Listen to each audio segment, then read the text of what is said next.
Currently, he's the Director of Middle East Program at the National Endowment Foundation. Democracy, National Endowment for Democracy in Washington, D.C. Please welcome Dr. Laith Kubba. Thank you very much, brother. And it's really, thank you. It's really my privilege to be with you, and I feel very much home in real deep sense. And I feel, as I said, privileged at this critical, timely moment to attend this gathering, blessed gathering. I'm originally from Iraq, and those of you who are watching the news know that there is a crisis at an unprecedented level, and our thoughts and prayers very much with the families, the hundreds and thousands of families whose voices are forgotten at this moment, but they are displaced and those are killed. And it's a moment where I say the sound of reason disappears, and the raw feelings and instincts are agitated.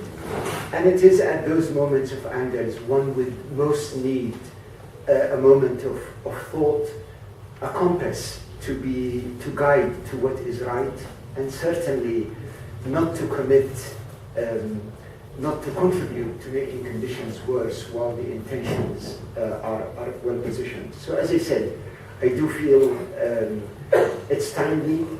And a second reason I do feel that why I'm very much at home, because I think the people of the book, the Abrahamic faith, and the words of the Quran that we as Muslims refer to all the time assures us that there is one message, there is one God, and that the prophets that came all to reconfirm one message and one line, and to draw that compass in our minds and in our souls to guide us at various moments of the evolution of humanity on planet Earth. So as I said, I do put it in that very big context as we're trying to address this topic. And recently, as my brother here mentioned, I do a lot of traveling, partly because of work, but really it's also soul-searching.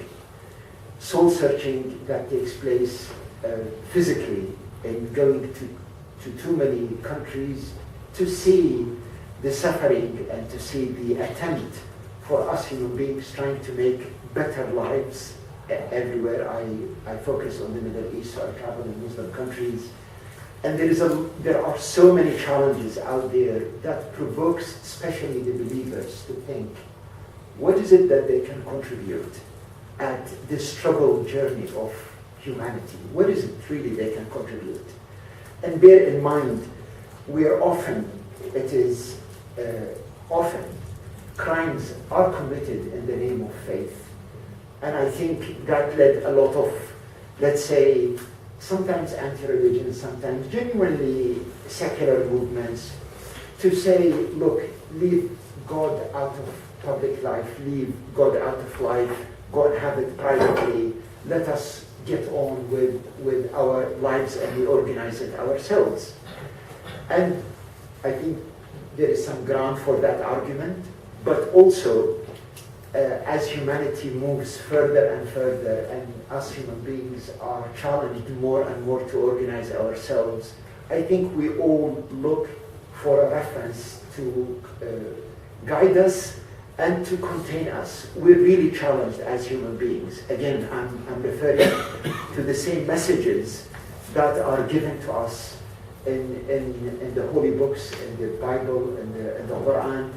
It tells the same story of us, why we are on earth.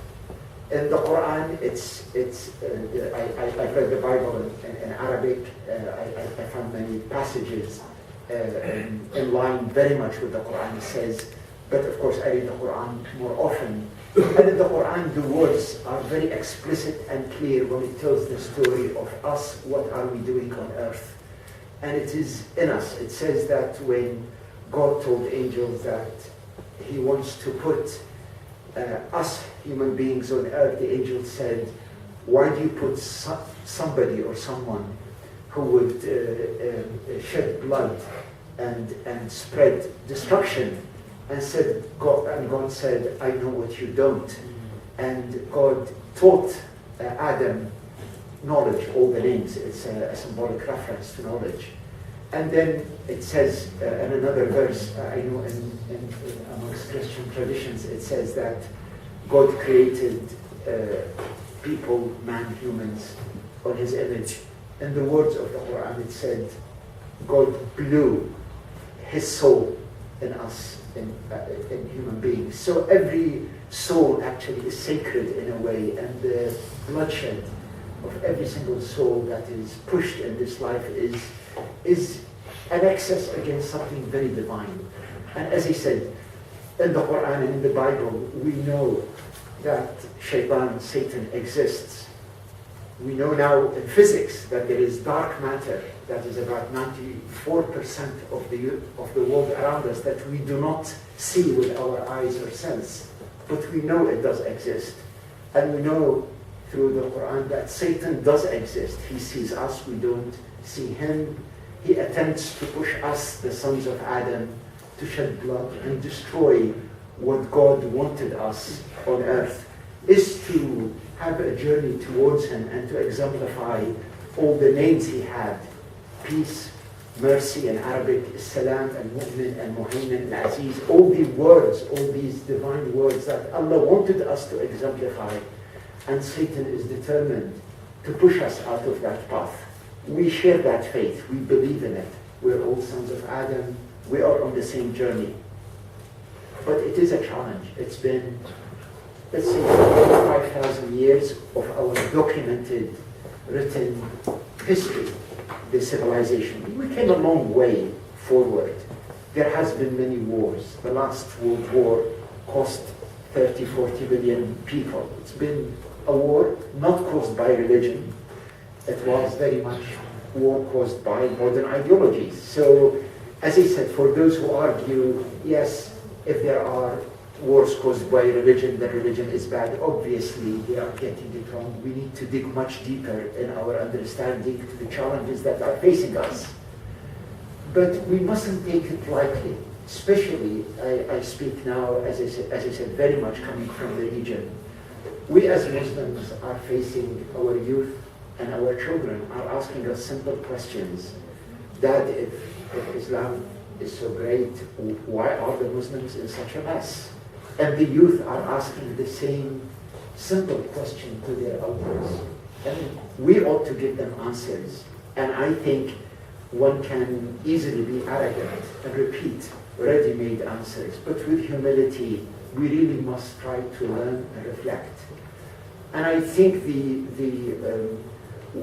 journeys of the different faiths, I call them different madhabs because we're all Abrahamic followers with different sects of the message of Ibrahim at different phases. We all have our different points of reference, but we must not forget we are one nation. And I'm here, I'm not referring to the people who follow the Quran alone. I'm referencing everybody who follows Ibrahim and the message he brought, because not in one verse, in many verses said, إِنَّ هَذِهِ أُمَّتُكُمْ أُمَّةً وَاحِدَةً وَأَنَا رَبُّكُمْ فَاعْبُدُونِ. It mentions all the prophets, and it from Ibrahim all the way to Muhammad, and it said, you are one nation and one God, and surrender to that God. So it's very much a faith, and I, as I said, with modesty, we all must learn from the Muslim history. In fact, we must learn from the whole history of humanity, and especially of that of the Abrahamic faith, because there is a lot to be learned in those areas.